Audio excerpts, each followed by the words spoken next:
तो अब उन लोगों के मुंह पर सबसे बड़ा तमाचा पड़ चुका है जो लोग यह कहते थे कि भारत हमेशा ही चीन के पीछे चलने वाला देश है और भारत चीन के आगे कभी जा ही नहीं सकता। लेकिन दोस्तों, आपको याद हो तो हमने यह बात आपसे कई बार कहा था कि अब दुनिया के ग्लोबल पावर की तस्वीर बदल रही है और जो पावर कभी भारत के विरोधी देश के पास थी वही पावर भारत के हाथों में आ रही है। और हाल ही में ऐसी खबर आई है जिसने चीन के पांव तले जमीन ही खिसका दिया है, क्योंकि आप रिपोर्ट में देख सकते हैं कि भारत ने चीन को पीछे छोड़ दिया है और भारत तीसरा देश बन चुका है। चलिए पूरी डेवलपमेंट समझते हैं कि भारत किस मामले में तीसरा देश बन चुका है और आखिरकार यह संभव कैसे हो पाया। लेकिन आगे बढ़ने से पहले यह सभी भारतवासियों के लिए खुशी का पल है, उसके लिए वीडियो को लाइक करके चैनल को सब्सक्राइब जरूर कर लीजिए। देखिए, दुनिया में सबसे ताकतवर वही है और उसी को सबसे ज्यादा दुनिया के कोने कोने से सम्मान मिलता है जिसके पास अपने आप को सुरक्षित रखने की ताकत है और इस ताकत के माध्यम से वह देश दबदबा बनाए हुए है। आप चाहे जिसका उदाहरण ले लीजिए, अमेरिका हो, चीन हो, रूस हो, जापान हो या फिर भारत हो, यह सभी देश किसी न किसी मामले में अपना दबदबा बनाए हुए हैं। यही कारण है कि इन सभी देशों की पहचान दुनिया के कोने कोने में बनी है और अपनी इसी पहचान का फायदा यह पिछले कुछ सदियों से उठाते आ रहे हैं। लेकिन अब कमाल की बात यह है कि भारत ऐसा दबदबा बना चुका है कि दुनिया का ऐसा कोई कोना नहीं होगा जहां से लाभ उठाने के मामले में भारत पीछे रह जाए और जहां भारत का नाम न गूंजे।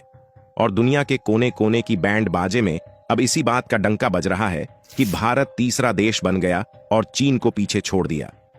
यहां बात हो रही है ग्लोबल एयर पावर रैंकिंग की, जहां पर भारत पिछले कुछ दशकों से चौथी पोजीशन पर लगातार बरकरार था। तीसरी पोजीशन पर हमेशा चीन हुआ करता था, लेकिन इस बार साल 2025 के आंकड़े ने तस्वीर ही बदल दिया है और दुनिया के कोने कोने से यही खबर निकल कर आ रही है कि भारत वैश्विक हवाई शक्ति के मामले में थर्ड स्ट्रांगेस्ट कंट्री बन चुका है और चीन को ओवरटेक कर दिया है।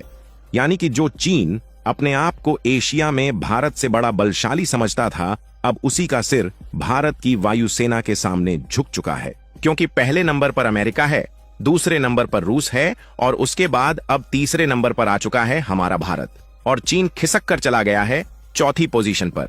लेकिन अब सवाल यह खड़ा होता है कि आखिरकार यह संभव कैसे हो पाया कि भारत ने उसी चीन की एयर फोर्स की ताकत को पीछे छोड़ गया जिस चीन के पास 5th जनरेशन वाला एयरक्राफ्ट है।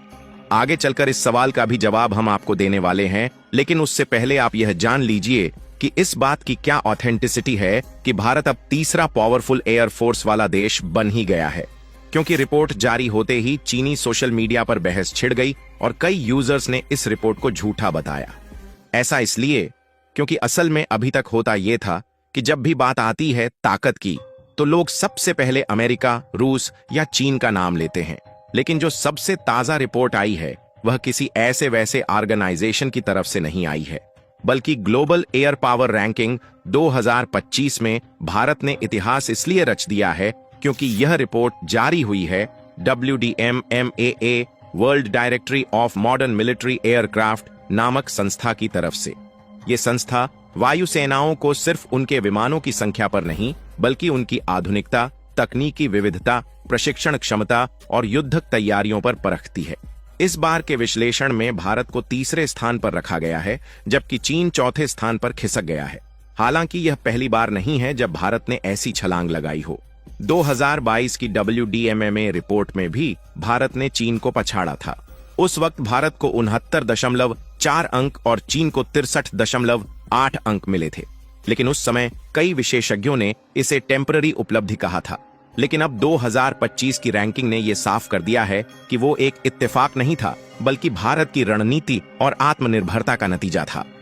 और भारत भले ही चौथी पोजीशन पर गया था, लेकिन फिर से अपनी वही तीसरी पोजीशन हासिल कर चुका है, जिसका अनुमान साल 2022 में इस संस्था ने लगा दिया था।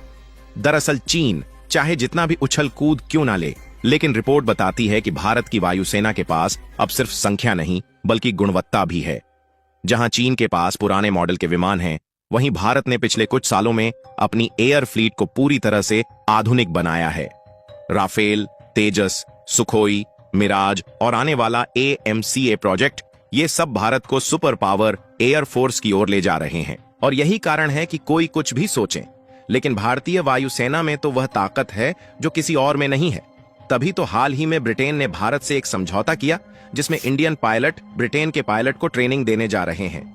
और दूसरी बड़ी बात यह है कि भारत के जो भी सैन्य उपकरण हैं, फिर चाहे वह मिसाइल हो, लॉन्चर हो या फिर और भी कोई छोटे मोटे हथियार ही क्यों ना हो, इन सब की डिमांड भी बढ़ रही है और सबको अब मेड इन इंडिया ही चाहिए। यानी कि भारत पहले जो इंपॉर्टेंट हुआ करता था अब एक्सपोर्टर बन रहा है। इसीलिए ये उपलब्धि सिर्फ तकनीक की नहीं बल्कि सोच की भी है। पहले भारत अपने हर विमान के लिए विदेशों पर निर्भर था, लेकिन आज वही भारत अपने विमान खुद बना रहा है। मेक इन इंडिया के तहत न सिर्फ तेजस बल्कि कई एडवांस्ड ड्रोन, हेलीकॉप्टर और मिसाइल सिस्टम भारत में ही तैयार किए जा रहे हैं। यही कारण है कि अब भारत की वायुसेना दुनिया की सबसे अनुशासित और प्रभावी वायुसेनाओं में गिनी जा रही है। अब अगर एशिया के पावर बैलेंस की बात करें तो भारत ने वहां भी बड़ा कमाल कर दिखाया है। लोवी इंस्टीट्यूट द्वारा जारी की गई एशिया पावर इंडेक्स 2024 रिपोर्ट में भारत ने जापान को पछाड़कर तीसरा स्थान हासिल किया है। यानी हवाई शक्ति के मामले में दुनिया से तुलना की गई तो भारत तीसरे स्थान पर देखा, लेकिन जब वहीं केवल एशिया में ओवरऑल सभी प्रकार की पावर को देखकर भारत की डोमिनेंस देखी जाए तो अब भारत एशिया का तीसरा सबसे शक्तिशाली देश बन गया है। लोवी इंस्टीट्यूट का यह इंडेक्स केवल सैन्य शक्ति नहीं बल्कि आर्थिक ताकत, कूटनीतिक प्रभाव, रक्षा नेटवर्क, भविष्य की क्षमता और सांस्कृतिक प्रभाव जैसे 8 प्रमुख मापदंडों पर देशों को रैंक करता है। इस स्केल पर भारत ने जबरदस्त प्रगति दिखाई है।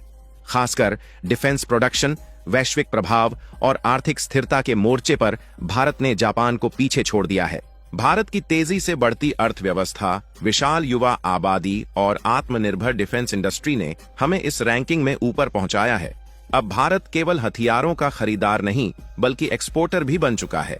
मिसाइल सिस्टम से लेकर ट्रेनिंग टेक्नोलॉजी तक भारत अब दूसरे देशों को सिखा रहा है कि आधुनिक डिफेंस पॉलिसी कैसे बनाई जाती है। विश्लेषक मानते हैं कि भारत का यह उदय अचानक नहीं हुआ बल्कि यह एक लंबी रणनीति का परिणाम है। पिछले 1 दशक में भारत ने डिफेंस पॉलिसी, विदेशी साझेदारी और घरेलू उत्पादन तीनों मोर्चों पर योजना बनाकर काम किया है।